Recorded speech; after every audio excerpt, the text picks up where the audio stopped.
IT의 신! 여러분 안녕하십니까? IT의 신입니다. 이제 4회차까지 영상이 나왔는데요. 너무 폭발적인 반응이에요. 이 어려운 내용을 이렇게 많이 찾아서 와주셔서 많이 봐주실 줄 몰랐는데요. 한편으로 좀 부담도 됩니다, 이게. 그렇지만 너무 좋은 에너지를 받아가는 것 같고요. 더 좋은 영상으로 기대에 부응해야겠다는 생각을 다시 한번 하게 됩니다. 최근에 이제 반도체 관련해서 좀 부정적인 내용들이 많이 나오고 있어요. 이제 슈퍼 사이클 아니다. 이제 피크아웃 했다. 그러면서 이제 반도체 시장에 대한 뷰를 꺾는 의견들이 많이 나오고 있는데요. 저는 아직까지 계속 그거입니다. 왜? 지금 이제 가장 반도체를 안 좋게 보는 부분들이 대만 노트북 PC 시장 수요가 꺾였다, 피크아웃 했다라는 부분. 이 부분 제가 충분히 인정하고요. 노트북 PC 같은 경우는 언택트에 대한 일부 수요가 좀 과중된 측면이 있었기 때문에 인정하는데 스마트폰 같은 경우는 부품이 부족해서 생산을 못했던 측면이 있어요. 그래서 그동안 이제 부품 수급이 원활하지 않아서 만들지 못했던 부분들은 수요가 있기 때문에 생산만 충분히 받쳐주면 충분히 가능할 거라고 보고 있고요. 이제 조만간 스마트폰 생산이 굉장히 원활해질 거라고 생각하고 있습니다. 그래서 반도체 수요는 스마트폰과 서버가 주도해 나갈 것이다. 이렇게 보고 있습니다. 걱정하지 않으셔도 될 것 같습니다. 이럴 때일수록 좀 더 좋은 종목, 실적 있는 종목들로 압축해서 집중하시는 게 좋을 것 같습니다. 자, 오늘은 제가 2차전지 가져왔습니다. 지난 시간에는 이제 자율주행차, 스마트폰 사이클과 비교해서 자율주행차가 어떻게 바뀌는지에 대해서 설명을 드렸었고요. 그러면 이제 오늘은 동력원 쪽, 기존의 엔진차가 2차전지로 바뀌고 있죠. 이거에 대해서 좀 더 집중해서 설명드리도록 하겠습니다. 2차전지 많이 들어보셨지만 2차전지가 뭐냐? 1차전지가 있고요, 2차전지가 있습니다. 우리 1차전지는요, 리모컨 배터리 같은 거 이렇게 쓰고 버리잖아요. 재충전이 안 되는 게 1차전지고요. 2차전지 같은 경우는 계속 충전해서 쓰고 충전해서 쓰고 이런 배터리들이 2차전지입니다. 2차전지는 사실 나온 지는 꽤 됐어요. 이제 1800년대에 이미 나왔었고요. 황하고 납축전지 가지고 2차전지를 구현했는데 모빌리티 시대가 되면서 2차전지가 굉장히 또 다시 주목을 받고 있죠. 그 핵심이 리튬 배터리입니다. 리튬 같은 경우는 굉장히 가볍고 에너지 밀도가 높기 때문에 조그만 부피 안에 굉장히 많은 에너지를 응축할 수 있습니다. 그렇기 때문에 핸드셋, 스마트폰이나 특히나 이제 전기차 배터리 쪽으로 각광을 받고 있고요. 앞으로 굉장히 성장이 예정된 산업이라고 보실 수가 있겠습니다. 전기차 같은 경우는 1세대가 한번 완충하면 200km를 달릴 수 있는 게 1세대였고요. 지금은 이제 2세대, 완충하면 400km 정도를 달릴 수 있는 게 2세대, 그리고 향후 500km 달릴 수 있는 3세대가 중요한데요. 지금 2세대에서 3세대로 넘어가는 과도기라고 보고 있습니다. 3세대가 되게 중요한데요. 왜 3세대가 중요해지냐면요. 500km를 달릴 수 있게 되면 기존의 화석연료, 디젤, 가솔린 같은 이런 엔진차의 효율을 뛰어넘게 됩니다. 그렇기 때문에 수요가 폭발적으로 증가하게 되고요. 그렇기 때문에 3세대 전기차가 굉장히 중요합니다. 그러면 2차 전지는 어떻게 구성되어 있는지 한번 살펴볼까요? 일단 4대 요소가 있습니다. 양극재가 있고, 음극재가 있고, 분리막이 있고, 전해기 있습니다. 한번 그려볼게요. 양극재 같은 경우는 여기에다가 양극재를 코팅을 하는 겁니다. 여기다가 도포를 하는 겁니다. 코팅을 해서 이게 양극재가 되고요. 중간에 이제 분리막이 있습니다. 이거는 그냥 필터라고 생각하시면 돼요. 필터. 굉장히 미세한 구멍이 뚫려 있는 필터인데 여기는 리튬 이온만 통과할 수 있습니다. 필터라고 생각하시면 되고요. 이게 이제 분리막입니다. 그리고 음극재가 있습니다. 여기는 알루미늄, 그리고 구리, 동박, 흑연.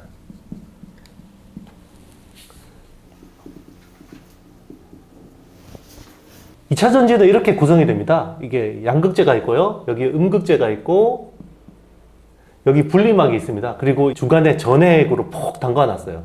양극재는 알루미늄 박, 우리 알루미늄 호일 같은 걸로 알루미늄 박에다가 양극재를 도포하는 겁니다. 여기 도포해서 쭉 발라놓고요. 그리고 음극재 같은 경우는 구리 동박을 씁니다. 구리 동박에다가 흑연을 쭉 발라놨어요. 그래서 도포를 해놨고, 분리막은 일종의 필터라고 보시면 되는데요. 리튬 이온만 통과할 수 있게 해놓은 막이라고 보시면 됩니다. 멤브레인 필터라고 생각하셔도 되고요. 이렇게 돼 있는데요. 우리가 충전을 한다 그러면요. 우리 전기 충전을 하잖아요. 그러면 리튬 이온이 음극재 쪽으로 집전이 됩니다. 그러니까 이 음극재 흑연에다가 다 들어가요. 흑연은 구조가 굉장히 촘촘하게 이렇게 돼 있어요.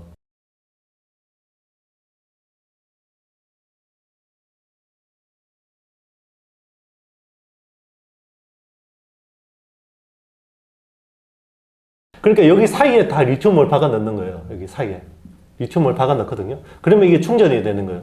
그러면 방전은 어떻게 되냐? 음극재에서 양극재로 가면 방전이 되는 겁니다. 우리가 전기를 쓰면 이렇게 이제 방전이 되는 거예요. 그래서 양극재, 음극재, 분리막, 전해액이 이제 4대 소재라는 거, 이거 중심으로 다시 설명드리겠습니다. 일단 2차 전지 같은 경우는요, 성장이 예정된 산업이에요. 세계 각국이 짜여진 각본에 의해서 세계 여론이 모여서 규제를 만들고 기존의 이산화탄소 배출을 줄이기 위해서 순차적으로 바꿔가는 거죠. 그러니까 연평균 35%에서 50% 성장은 예정돼 있는 거예요. 그러니까 비싼 밸류에이션이 말이 되는 거죠. 왜냐하면 변수가 별로 없기 때문에 그렇거든요. 글로벌 배터리 판매량으로 보면요, 작년 기준으로 한 140기가와트시 정도 됩니다. 이게 2025년에는 한 900기가와트시 정도 될 거라고 추정을 했는데 최근에 상향 조정됐어요. 한 1200기가와트시 정도로 상향 조정되고 있습니다. 왜냐하면 전기차 판매량이 생각보다 빨라요. 전 세계적으로. 그리고 이제 미국이 기존에는 굉장히 전기차 쪽으로 시큰둥했거든요. 그런데 바이든 들어서 굉장히 속도가 빨라지고 있어요. 그래서 전기차 성장도, 2차 전지 성장도 그에 맞게 빨라지고 있습니다. 그리고 2030년 정도에는 2600기가와트시 정도 될 것으로 추정하고 있습니다. 그러면 계속 성장이 예정되어 있는 거고요. 차량 판매로 보면요, 2025년에 전기차 판매량은 한 1000만 대 정도 예상되고 있어요. 연간 신차 출시량이 한 9천만 대에서 1억 대 정도 되거든요. 그게 이제 2025년에는 1000만 대라고 했는데 최근에 또 상향 조정되고 있어요. 1000만 대에서 2천만 대 이야기하고 있고요. 아크 인베스트먼트의 캐시우드 누님, 돈나무 누나라고 그러죠. 캐시우드는 4천만 대까지 이야기하는데 이건 좀 뻥인 것 같아요. 어쨌든 이렇게 성장이 예정되어 있다는 거는 이제 중요한 거고요. 2025년 이후에는 굉장히 더 성장세가 빨라질 거라고 생각하고 있어요. 왜냐하면 2030년 정도 되면요, 파리, 베를린 이런 세계 유명한 도시에서는 이제 엔진차가 다닐 수가 없어요. 그러면 2030년부터 못 다니니까 2025년쯤 돼서 차를 사는 사람들 입장에서 생각할 거 아니에요? 그러면 이제 한 3, 4년 타면 주요한 도시에 못 들어가니까 중고차 가격이 떨어지겠네? 그러니까 전기차로 구매가 이어질 수밖에 없겠죠. 수요가 전환될 수밖에 없는 거고요. 그래서 이제 앞으로는 굉장히 이쪽으로 중요해질 거고, 단기적으로 봤을 때는 그동안의 전기차 시장을 성장을 주도해온 거는 중국 쪽이었어요. 중국이 정부 주도로 굉장히 강한 성장을 이어왔었는데 작년에는 중국의 성장이 좀 주춤한 것들을 유럽이 팍 푸시해서 굉장히 성장세를 상쇄해왔고요. 올해부터는 이제 미국입니다. 미국이 아직 전기차 보급률이 2%밖에 안 되거든요. 근데 이제 중국이나 유럽 같은 경우는 8에서 10%까지 올라왔습니다. 그러니까 앞으로 미국 쪽이 굉장히 유망한 거죠. 그래서 최근에 우리나라 기업들과 미국 기업들의 합종 연행이 굉장히 이어지고 있는데요. GM 같은 경우는 LG 에너지 솔루션하고 합작사를 설립해서 장기 공급 계약을 진행을 했고요. 이번에 한미 정상회담에 SK가 따라갔는데 포드하고 합작사 이야기 나왔습니다. 그래서 포드 전기차에는 SK 이노베이션 배터리가 장기 공급 계약될 가능성이 굉장히 높아지고 있습니다. 그리고 우리나라 성장은 이제 예정된 거다라고 보실 수가 있겠습니다. 지금은 이제 신차에서 전기차 비중이 한 4% 정도 되거든요. 그런데 이게 점점점 늘어나서 80%까지 높아질 것으로 예상되고 있습니다. 우리 좀 전에 4대 소재를 배웠는데요. 4대 소재에서 양극재가 제일 중요해요. 전기차라고 그러면 전기차 전체 코스트에서 2차 전지의 비중이 한 30%에서 40% 정도 됩니다. 그런데 2차 전지 배터리에서 양극재 원가 비중이 40% 정도가 돼요. 그러면 전체 전기차에서 한 16% 정도가 양극재 비중인 거죠. 그만큼 중요하기 때문에 기존에는 양극재 중심으로 이 배터리 시장이 성장해 왔거든요. 2차 전지에는 타입이 3가지 종류가 있습니다. 일단은 원통형 배터리가 있어요. 원통형이 있고, 각형이 있고, 파우치형이 있습니다. 원통형은요, 테슬라만 쓰고 있어요. 그러니까 파나소닉이 납품하고 있고요. 각형 같은 경우는 삼성 SDI가 대표적입니다. 그리고 이번에 노스볼트라는 유럽 회사도 각형을 하고 있습니다. 그리고 파우치형 같은 경우는요, LG 에너지 솔루션, 그리고 SK 이노베이션, 이런 식으로 쓰고 있는데요. 테슬라가 사실은 이 원통형 배터리를 쓰기 시작한 거는요, 전기차를 굉장히 빨리 개발했잖아요, 테슬라가. 그런데 그때 테슬라에 맞춰서 전기차 배터리를 생산해주는 회사가 없는 거예요. 그래서 앨런 머스크가 노트북 배터리를 쭉 깔아가지고 원통형을 처음 쓰기 시작했고요. 그러면서 이제 이 테슬라가 원통형을 유일하게 쓰는 회사가 됐는데, 테슬라가 원통형 배터리를 쓰면서 배터리 매니지먼트 기술이 굉장히 좋아졌어요. 왜냐면 이게 노트북 PC에 쓰던 걸 전기차에 쓰니까 얼마나 불안정하겠어요. 그러니까 아이러니하게도 세계 최고의 배터리 매니지먼트 기술을 가지게 된 거는 원통형 배터리를 쓰면서 이제 테슬라가 훌륭해졌다라는 걸 볼 수 있고요. 삼성 SDI 같은 경우는 이제 각형 알루미늄 캔에다가 배터리 셀을 이렇게 넣어서 만드는 거를 이제 주로 BMW 같은 회사들이 이제 장기 공급 계약해서 이제 쓰고 있고요. 대부분은 이제 파우치형을 많이 쓰고 있어요, 지금은. LG 에너지 솔루션이 세계 2위잖아요. 2위고, 지금은 1위가 중국의 CATL이라는 회사거든요. CATL은 이제 중국 쪽으로 많이 납품하고 있고, LG 에너지 솔루션, SK 이노베이션 같은 회사들이 대다수 기존의 자동차 브랜드 전기차에다가 배터리를 납품하고 있습니다. 이거는 이제 카레 봉지처럼 생긴 파우치 타입이라고 생각하시면 되고요.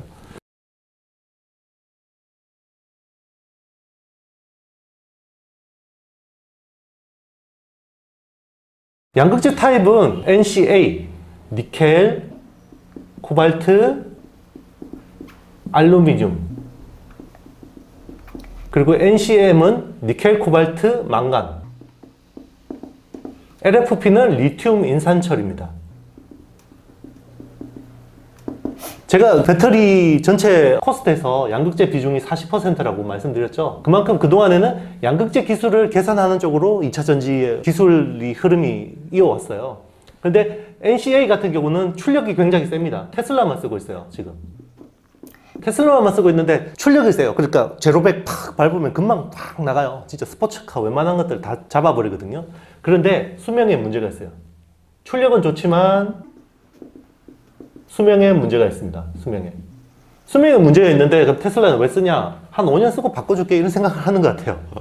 그런데 이제 NCM 같은 경우는 출력은 NCA보다 조금 약한데요. 그래도 굉장히 안정적이에요. 그리고 수명도 좋고. 그래서 이제 대다수 회사들이 NCM 쪽을 많이 쓰고 있고요. 이 두 개를 삼원계라 그럽니다. 삼원계 배터리라 그러고요. LFP는 리튬 인산철인데요. 이거는 부피가 굉장히 커요. 부피가 크면 에너지 밀도가 낮다는 거죠. 그런데 가격이 굉장히 쌉니다.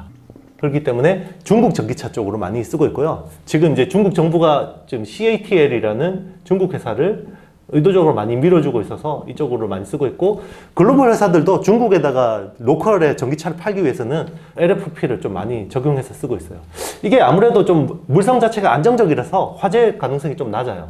화재 가능성이 좀 낮은데, 그렇다면 BMS 기술이 좀 떨어져도 충분히 쓸 수가 있다는 거겠죠. 그래서 이 삼원계는 우리나라하고 일본 쪽 중심으로 많이 쓰고 있고, 리튬 인산철은 중국 중심으로 쓰고 있다라는 걸 이제 인지해 주시면 되겠습니다. 이게 내용이 너무 많다 보니까 쪼개서 설명을 드려야 될 것 같아요. 근데 관련 종목은 말씀드려야 되겠죠? 관련 종목을 말씀드리겠습니다. 기존에 NCA 쪽으로 많이 납품하는 회사는요, 에코프로 BM이라는 회사입니다. NCA 쪽을 많이 납품하고 있고요. NCM 쪽은 LNF. 이런 회사들이 많이 납품하고 있습니다. 그리고 최근에는 음극재 쪽으로 이제 지금 하는 회사는 포스코 케미칼이 있어요. 포스코 케미칼은 이제 음극재 쪽으로 하고 있는데, 최근에 이제 투자를 해서 양극재 쪽으로 진입했어요. 양극재 쪽으로 진입해서 이 세 회사는 양극재 쪽으로 굉장히 유망하고 잘하는 회사다. 그리고 제가 음극재를 만들 때 동박을 쓴다 그랬죠. 동박, 음극재, 동박. 이 동박을 만드는 회사가 국내 솔루스 첨단 소재, 일진 머티리얼즈, SK 넥실리스, 이런 회사들이 있습니다. 다 좋은 회사들인데요. 저는 이 솔루스 첨단 소재가 굉장히 저평가되어 있다고 생각하고 있습니다. 이 회사는 이제 사실 OLED 소재도 하고 있고 동박도 하는데요. 이 OLED 소재 가치가 한 1조가 넘는데 동박의 밸류에이션이 지금 몇천억 정도밖에 반영이 안 돼 있거든요. 그래서 앞으로 좀 유망하게 보고 있습니다. 자, 벌써 이렇게 1부가 끝났습니다. 할 이야기는 많은데 시간은 부족해서 제가 좀 더 압축해서 좀 더 쉽게 좀 설명할 수 있도록 노력하도록 하겠습니다. 여러분, 저에게 힘을 주시려면 어떻게 해야 되겠습니까? 구독, 좋아요, 알림, 댓글 많이 남겨주시면 감사하겠습니다. 자, 저는 2부에서 다시 내용을 이어가도록 하겠습니다. 감사합니다. 안녕.